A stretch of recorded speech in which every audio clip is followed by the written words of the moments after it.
Saya mau saudara-saudara menangkap sesuatu pada akhir-akhir ini, karena saat ini saya sedang membawa kepada jemaat dan kepada semua saudara untuk hidup di dalam panggilan kita yang awal, yaitu berkaitan dengan mengenali Tuhan dan penyembahan. Saudara-saudara, kalau tadi saudara menyanyikan lagu, ya salah satunya adalah tokoh yang akan saya bicarakan pada hari ini. Ya, baik. Mengapa penting bagi saya untuk membawa saudara kepada renungan ini? Karena setelah pembahasan renungan firman Tuhan nggak terlalu lama, kita akan masuk dalam diskusi-diskusi, saudara masuk dalam diskusi dan tidak terlalu banyak makan diskusi. Saya berharap saudara tetap pakai masker ya. Saya berharap saudara tetap pakai masker karena kondisi Omikron sekarang nggak usah terlalu gelisah, nggak usah terlalu ketakutan, tetapi kita harus tetap menjaga, karena saya melihat satu pergerakan begini. Ketika kita begitu ketakutan dengan COVID, kemudian gereja-gereja mulai melakukan hal-hal untuk melakukan hal-hal yang harus berdiam diri dan segala macam seperti itu. Kemudian gejala kemerosotan rohani sangat terasa sekali ya. Jadi kami berharap saudara-saudara tetap menjaga prokes, tetapi melakukan kegiatan-kegiatan tanpa takut kalau kita sudah melakukan bagian kita dengan benar. Baik, saudara-saudara kekasih, hari ini saya akan berbicara tentang mengenal Tuhan. Ini adalah satu topik yang sangat sederhana. Ketika saya merenungkan ini, saya paham benar bahwa Tuhan sedang membawa kita kepada sebuah cara baru untuk mengenali Dia. Nah, saudara-saudara, di dalam mengenal Tuhan, ternyata ada dua macam orang mengenal Tuhan. Orang Kristen mengenal Tuhan ada dua macam, yaitu mengenal Tuhan di dalam tubuh jasmani dan mengenal Tuhan di dalam roh. Saudara, kita harus bisa membedakan mana kita mengenal Tuhan dengan tubuh jasmani dan mengenal Tuhan di dalam roh. Ini sesuatu yang sangat berbeda. Sangat berbeda dengan hasil yang berbeda. Jadi saudara-saudara, saya akan membawa saudara belajar tentang 3 orang atau 3 kelompok orang yang belajar mengerti, oh ternyata mengenal Tuhan itu melampaui dari kemampuan untuk mengenal tubuh jasmani. Nah, jadi saudara-saudara, yang pertama saya akan bicara tentang Maria. Seperti wanita yang mengurapimu, lagu itu adalah kisah tentang seorang wanita bernama Maria Magdalena. Dia mengenal Tuhan sebagai Tuhan di dalam dagingnya. Bertahun-tahun dia mengenal Tuhan lewat peristiwa di mana Tuhan menyelamatkan dia dan membuat dia bertobat. Dan satu saat ketika Tuhan sudah disalibkan dan kemudian Tuhan mati, maka muncullah Yohanes 20 ayat 14 ini bicara tentang Maria Magdalena. Sesudah berkata demikian, ia menoleh ke belakang dan melihat Yesus berdiri di situ.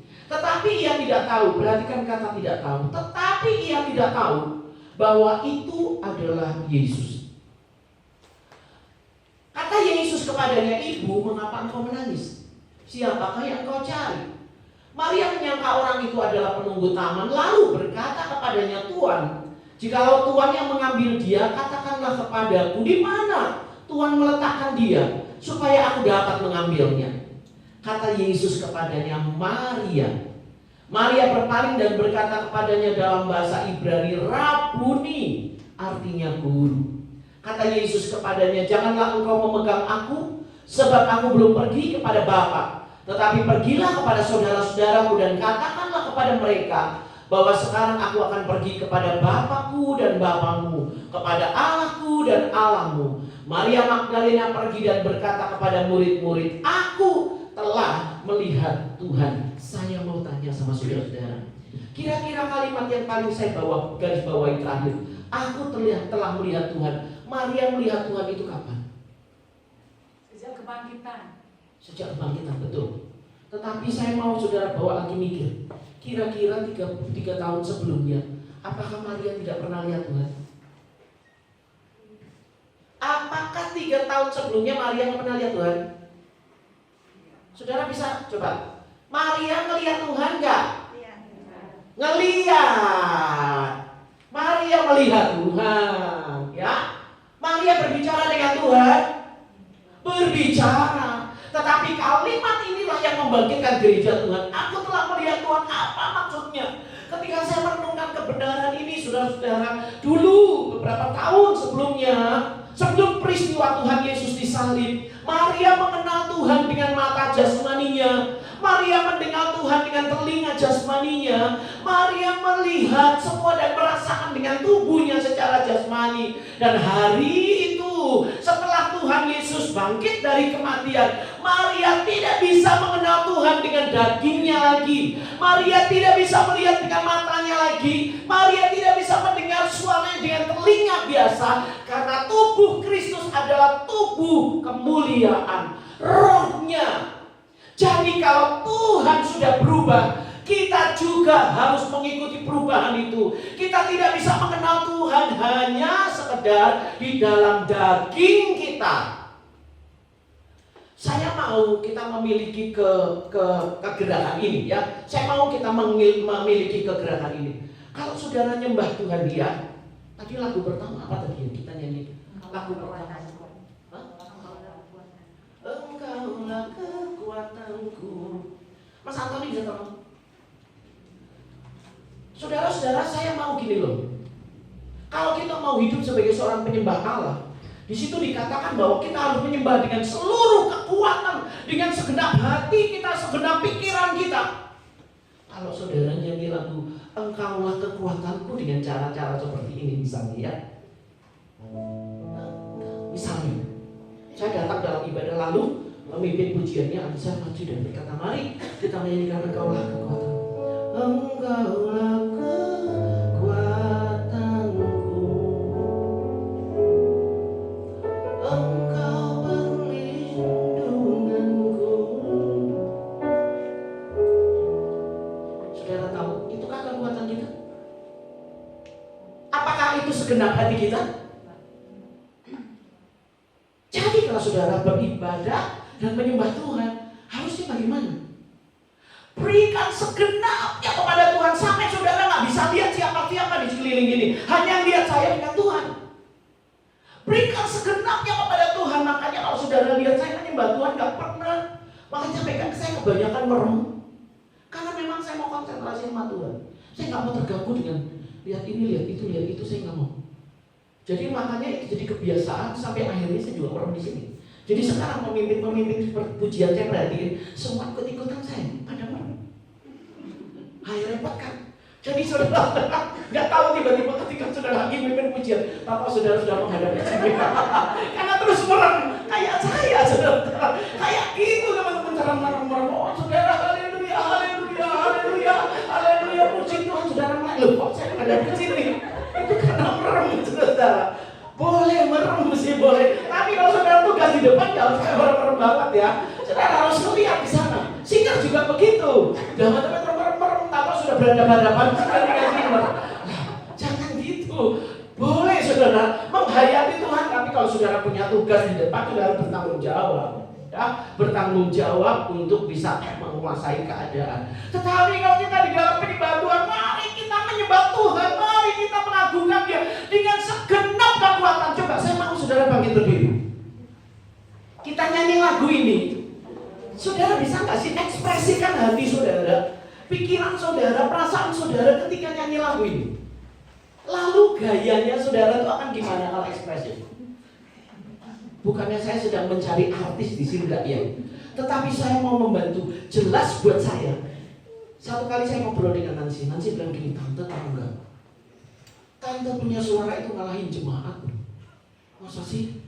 Iya, kalau tante sudah ada di depan nyanyi, itu semua sudah ketinggalan. Apa enggak terlalu kedengaran suaranya?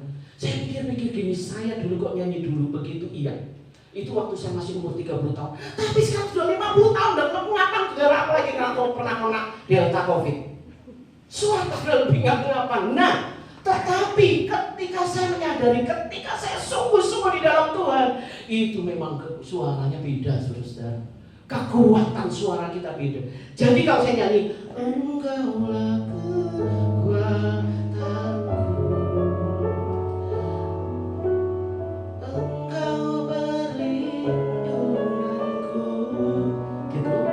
beda dengan saat badai menerpa, aku tak akan goyah.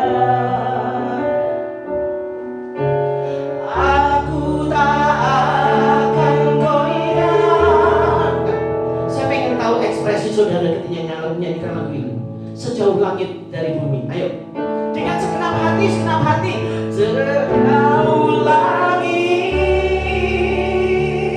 dari bumi, begitu besarnya kasih-Mu. Penuhi hati kami yang rindu menyembah-Mu.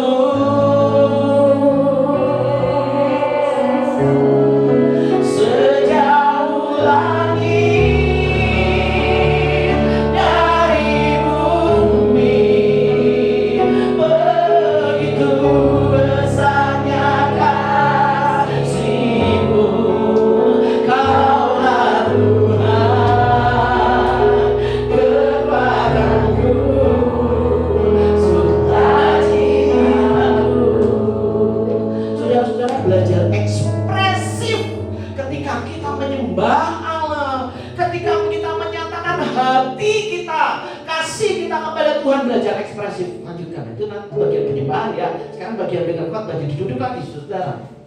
Nah, Maria tetapi segenap hatinya mengasihi Tuhan, segenap hidup kekuatan yang mencari Tuhan. Tetapi hari itu dia gak bisa lihat. Kenapa saudara-saudara? Karena matanya itu tertutup, telinganya tertutup. Oleh sebab itu dalam beberapa hari ini saya pelayanan full, saudara. Kalau malam pelayanan pelepasan untuk orang-orang di luar Sukabumi. Dan saya melihat gejala ini. Banyak anak-anak Tuhan matanya tidak bisa mengenali Tuhan dengan benar karena dia terlalu sering lihat-lihat yang enggak. Jadi saudara-saudara, mata kita nggak bisa mengenal Tuhan, nggak bisa melihat kemuliaannya. Kenapa Maria Magdalena tidak bisa kenal Tuhan bertahun-tahun seperti dia sekarang melihat Tuhan? Karena begitu Tuhan berkata Maria, suara itu seperti sebuah wahyu.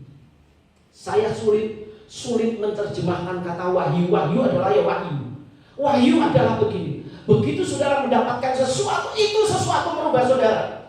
Dan kalimat Maria hanya itu adalah wahyu yang langsung merontokkan semua penglihatan daging, semua pendengaran daging, dan Maria langsung melihat dengan cara yang berbeda di dalam hikmatnya Allah atau di dalam wahyu Allah. Nah, jadi saudara-saudara, kalau kita mengasihi Tuhan, kita nggak akan terganggu dengan apa yang kita lihat.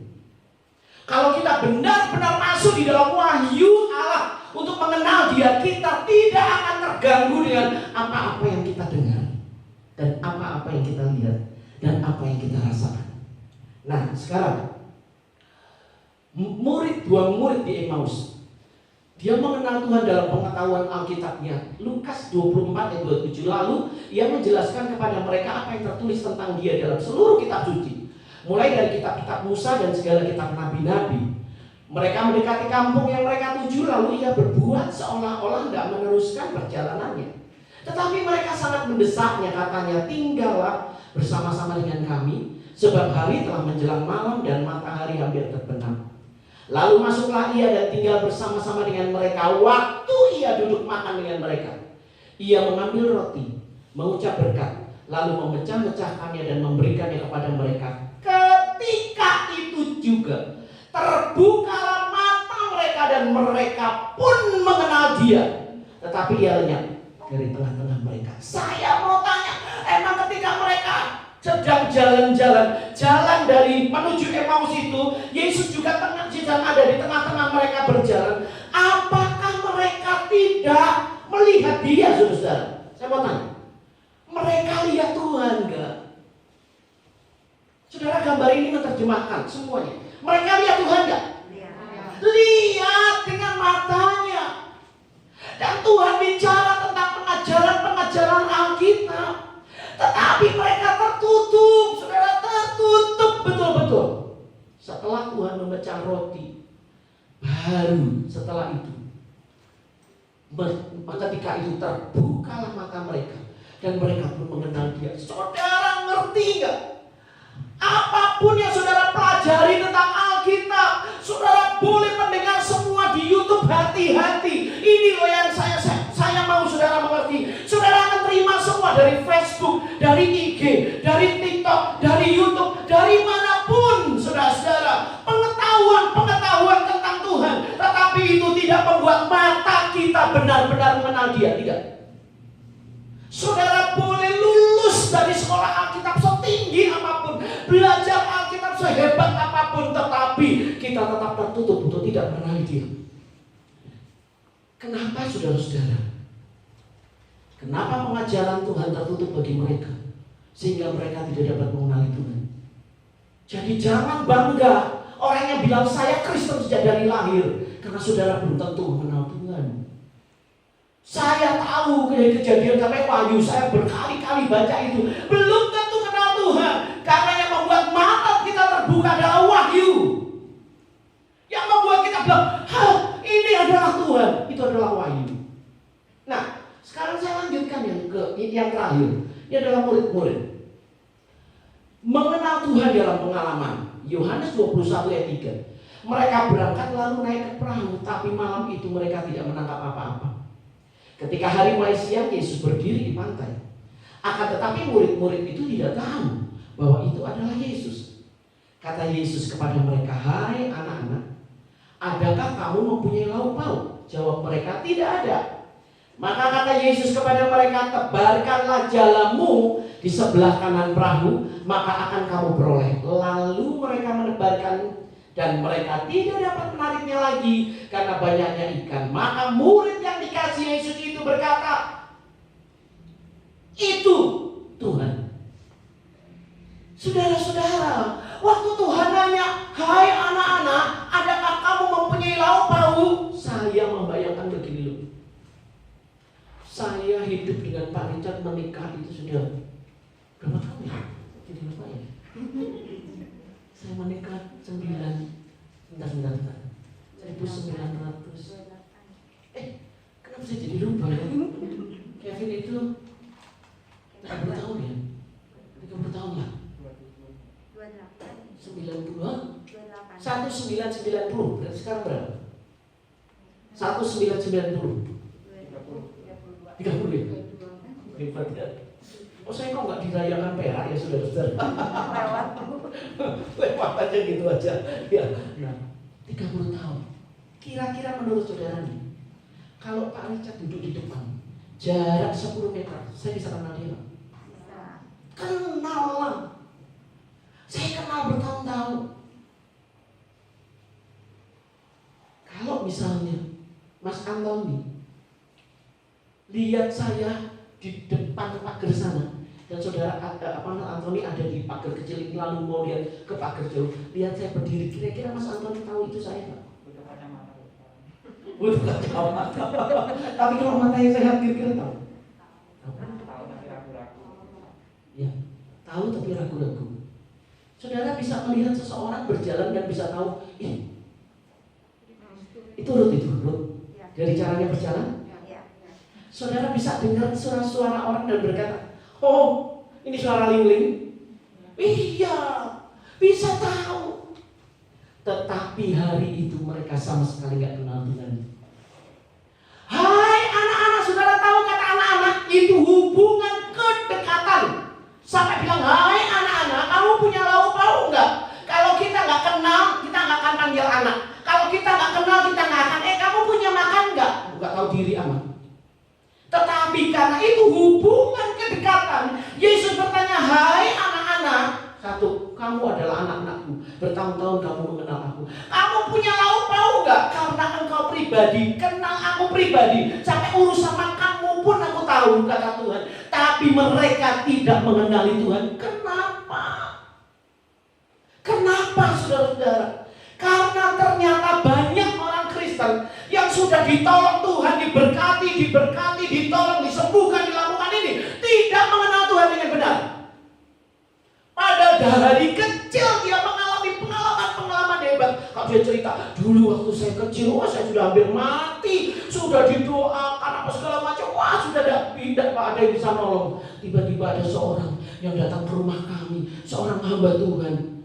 Dan kemudian dia berkata, anak ini kelak akan menjadi berkat bagi banyak orang. Dia tumpang tangan berdoa, saya sembuh. Pengalaman mujizat. Tetapi membuat kita buta, nggak ngerti Tuhan. Sehingga kalau kita ketemu sama Tuhan untuk cerita, Tuhan bingung. Saya mau cerita apa ya tentang Tuhan ini? Apa ya, banyak banget cerita tentang Tuhan. Tapi sebenarnya kita tidak kenal dia. Kenapa murid-murid tidak mengenal suaranya yang memanggil mereka setiap saat?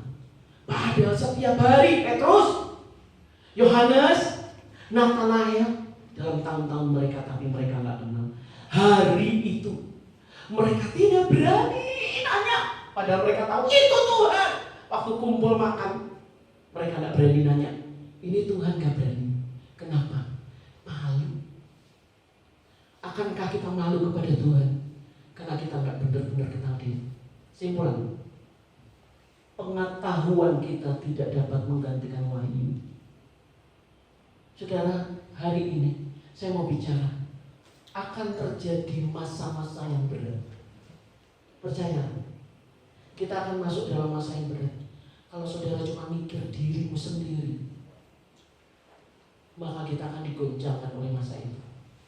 Akan ada masa yang berat, dan ini membutuhkan orang-orang yang kenal Tuhan secara wahyu, sehingga dia bisa ngomong sama suaminya, dia bisa ngomong sama anak-anak, dia bisa ngomong sama orang tua, dia bisa ngomong sama keluarganya karena dia mendapatkan wahyu dari Tuhan.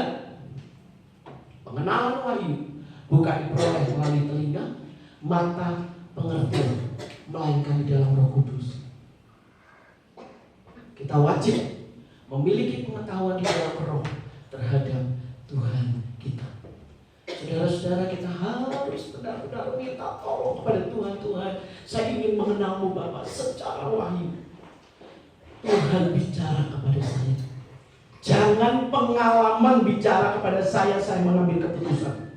Jangan situasi bicara kepada saya lalu saya mengambil keputusan. Jangan orang bicara kepada saya lalu saya mengambil keputusan. Jangan saya mendengar tentang sesuatu lalu saya mengambil keputusan. Hari ini saudara harus dengar suara Tuhan dalam wahyu lalu mengambil keputusan. Beberapa waktu yang lalu saya mendengar sebuah video, sebuah tayangan YouTube tentang seorang yang disebut sebagai hamba Tuhan. Dia berkata begini. Jadi saudara-saudara, pada tahun 2027 saya berharap semua saudara-saudara akan cari daerah-daerah yang sepi, daerah-daerah, dan saudara tinggal di sana. Tinggalkan semuanya, tinggalkan semua saudara yang punya, dan saudara berlari ke daerah-daerah terpencil, karena kita akan datang masa yang sulit. Firman Allah berkata akan datang masa yang sulit, itu benar. Tetapi kita harus bertanya, apakah itu wahyu Tuhan atau bukan? Hati-hati, karena banyak kasus-kasus dalam sejarah gereja Tuhan, orang-orang yang memberi nasihat seperti ini dan kemudian diikuti oleh ratusan orang, ribuan orang, dan mereka benar-benar masuk di dalam penyesatan. Hati-hati saudara, Tuhan itu bukan Tuhan yang asing. Tuhan akan bicara juga kepada orang Islam, orang Buddha, orang yang lainnya, orang yang tidak kenal Tuhan, dan menunjukkan dirinya dia adalah Tuhan. Baru setelah itu datang kesudahan. Jadi nggak bisa orang Kristen tiba-tiba pergi ke tempat yang sepi-sepi. Orang-orang Kristen tak, orang-orang yang tidak kenal Tuhan dihabisi sama Tuhan. Akan terjadi bencana, mereka habis-habisan. Tuhan kita nggak gitu, nggak begitu caranya, tidak begitu. Jadi hati-hati mendengar berita-berita, saudara ya. Belajar apakah itu wahyu Tuhan. Kita wajib memiliki pengetahuan di dalam roh terhadap Tuhan kita. Pengenalan dalam roh akan membuat kita mengenal diri kita sendiri, dan yang tidak kita dapat dari pengertian kita yang tertutup oleh dosa dan kesombongan. Kita tidak bisa mengenal diri kita sendiri, percaya. Tidak bisa, kecuali Roh Kudus menerangi. Kamu salah, kamu harus minta maaf. Kamu salah, kamu mendengar info-info yang bukan dari Tuhan. Selidiki firman Tuhan, belajar tentang firman Tuhan. Roh Kudus akan memberikan kita wahyu. Pengenalan akan Tuhan dalam roh akan memberi kita kekuatan untuk berubah, kekuatan untuk berkomitmen menjadi terang, dan kuasa menjadi anak Allah. Saya tutup. Saya mau tanya, di titik ini, apakah saudara mendapatkan pengenalan akan Tuhan dalam wahyu atau roh, sampai saudara bisa ngerti Tuhan itu Engkau, saya hanya mau mengikut Engkau, saya hanya mau turut Engkau.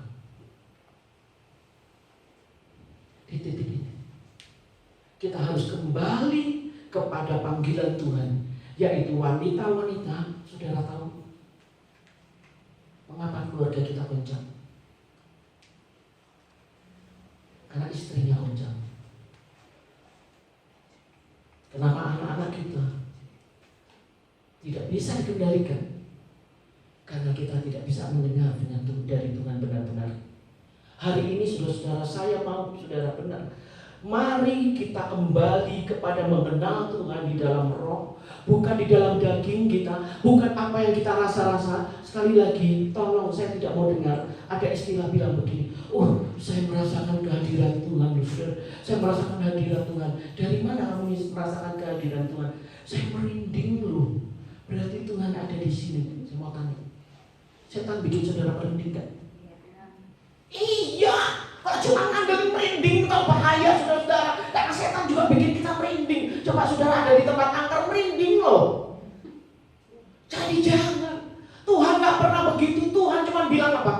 Di mana 2, 3 orang sepakat di dalam namaku, di situ aku tak ada. Itu. Jadi jangan sampai mau perasaan-perasaan aja. Ini ada hadirat Tuhan. Saya mengajari saudara memang mengekspresikan hati kita, penyembahan kita. Jadi kalau kita menyembah saudara, menyembah Tuhan, jangan saudara diem. Wah, tangan dilipat dan kalau sampai kaki sampai rapat. Jangan saudara. Menyembah Tuhan lah, bebas lah. Ekspresikan kasihmu, tapi ingat, Tuhan kita melampaui semua perasaan kita. Kita harus mengenal dia dalam wahyu. Ketika saudara satu malam, saya benar-benar satu malam. Berapa waktu yang lalu saya nangis di dalam hadirat Tuhan. Saya benar-benar tertekan. Rasanya seperti gagal semuanya. Apa yang saya ajarkan rasanya gagal. Rasanya sudah berusaha untuk memberi contoh yang baik, gagal.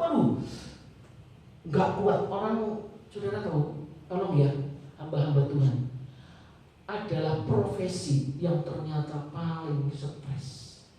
Teman-teman saya banyak yang meninggal muda baru-baru ini. Saya bilang sama Bu Nelly, saya ngomong sama ibu. Teman-teman saya meninggal usia 40, 43, 47, dan mereka orang-orang yang stres dengan jemaat. Tolong jangan bikin saya stres. Bukan Bu Nelly maksudnya bikin saya stres, enggak. Maksud saya bilang gitu, jangan. Saya sudah mengambil keputusan, Tuhan, saya malam itu benar-benar tertekan ya Tuhan. Apa isi? Ini tuh apa sih? Gak ada gunanya apa-apa. Pelayanan gak ada apa-apa ini semua. Saya menangis di depan Tuhan. Hati-hati loh. Kalau orang sudah berkeluh kesah dalam doa, Tuhan itu dengar. Saya kunci mulut saya untuk nyebut nama. Saya kunci, benar-benar saya kunci. Saya bilang saya gak mau nyebut nama ya Roh Kudus. Saya gak mau nyebut nama. Tapi kau tahu hati saya terluka.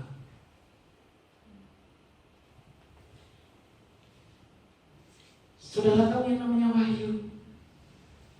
Tiba-tiba Roh Kudus bilang, buka di dalam ayat ini. Dan ketika saya membuka ayat itu, Tuhan bicara kepada saya, jangan takut, jangan gentar hatimu. Aku akan. Saya nangis. Inilah wahyu. Ini namanya wahyu. Dari itu kemudian, saya nggak mau Tuhan. Lalu saya pergi, saya pelayanan. Ketika saya pelayanan di Jakarta, dan kemudian ketika saya melayani, saya kenalan dengan seorang hamba Tuhan. Dan dia berkata, Bu Rosi ikut ya dengan kami ya, ikut rapat ya. Bapak, Saya kan bukan anggota gereja ini. Jadi silakan Bapak rapat. Oh enggak. Ibu harus ikut rapat dengan kami bersama dengan para pekerja. Lalu dia bilang gini, ini ya saya lagi marah sama saudara-saudara nih, terus terang nih. Jangan bikin saya kesel ya. Jangan dikira cuma saya stres gara-gara jemaat. Bu Rosi juga stres nih gara-gara jemaatnya. Saya bilang, ini kapan saya cerita sama dia? Saya enak aja. Gitu. Ya kan Bu, ya kan Bu, saya cuma senyum-senyum. Saya stres, tapi saya ngambil keputusan ya. Jadi saya mau ngomong ya sama saudara ya. Saudara yang mati duluan atau saya yang mati duluan? Saya nggak mau mati duluan. Saya sama itu orang. Terbuduh. Saya bilang gini orang. Tapi memang beda ya. Saya bukan tipe orang yang mau bicara seperti itu. Tapi dia biasa bicara seperti itu dengan jemaat. Dan jemaatnya ketawa. Tapi saya mau kasih tahu, saya stres dengan saudara. Saya nggak mau memilih saya mati dulu. Saudara mati duluan atau saya? Saya mau tetap melayani Tuhan. Saya beri. Saya bilang sikap cuek yang baik. Tetapi memang saya harus hati-hati dengan cara seperti itu. Caranya dia sudah biasa guyon-guyon. Tetapi kalau saya tidak pakai cara-cara seperti itu, dan saya tidak mau pakai cara seperti itu, saya hanya mau mendengar dari Tuhan. Saya mau mendengar dari suara Tuhan. Dan hari itu saya benar-benar ketemu lagi dengan seorang wanita yang dia benar-benar menguatkan saya. Ros, kamu mulai berdoa di dalam roh. Berdoa di dalam roh. Tuhan bereskan semuanya di dalam roh.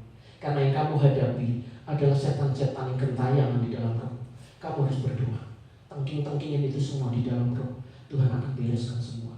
Saudara, apa yang sedang terjadi? Dunia kita saat ini sedang benar-benar membawa anak-anak Tuhan masuk di dalam pengalaman-pengalaman saling mengenal dia, mengenal saya, dan lupa kita harus mengenal Tuhan. Roh Kudus membawa kita hari ini untuk benar-benar kenal suara Tuhan, minta tuntunan suara Tuhan, dengar dia suara Tuhan benar-benar masuk di dalam pengenalan akan Roh Kudus, sehingga saudara akan menjadi orang yang kuat, tetap bersinar, tetap bertahan. Saudara akan punya komitmen untuk menjadi anak-anak Allah dalam segala keadaan. Saudara tidak boleh dikalahkan, karena ini akan menentukan suami dan anak-anak saudara dan keluarga saudara. Kalau saudara kuat, maka lihat gereja akan kuat, keluarga akan kuat. Tapi kalau wanita-wanitanya, penolong-penolongnya drop semua, nggak heran jika keluarga juga drop, gereja juga drop. Saya cuma bilang gini, oke, ibadah kaum wanita. Pak Richard bilang, ini kan Omikron, sudahlah. Omikron tetap Omikron. Toh para pejabat pemerintah bilang apa? Berkata, gak usah takut, gak usah khawatir. Saudara tahu gejala Omikron yang pertama waktu saya pelayanan di gereja, tiba-tiba datang orang. Gereja ini seluruhnya harus di-swab. Pergi ke sekolah sana, swab sekolah. Gereja anak, jadi mereka masuk ke mall-mall, di-swab gereja ini, semua di-swab. Ya jelas lah angkanya jadi tinggi. Kalau Sukabumi di-swab mau, pemerintah semua swab nih, masuk ke rumah-rumah, ke sekolah-sekolah, ke gereja-gereja juga tinggi lah. Tapi apa yang terjadi? Cuman bersin-bersin, pilek, batuk, demam, berapa hari bangkit kok. Kalau saya mau ngomong nih saudara yang Omikron kemarin berapa hari saya tahu. Tapi tidak perlu kita bilang Omikron, nggak perlu. Saudara bangkitkan diri, saya mau menyembah Tuhan. Saya tahu disakit sebentar, bangkit lagi, nggak perlu dikuasai oleh ketakutan. Amin. Jaga roh kita ya. Tuhan memberkati. Saya mau saat ini kita akan bersama-sama saudara-saudara masuk di dalam diskusi ya. Jadi saya minta supaya saudara-saudara kita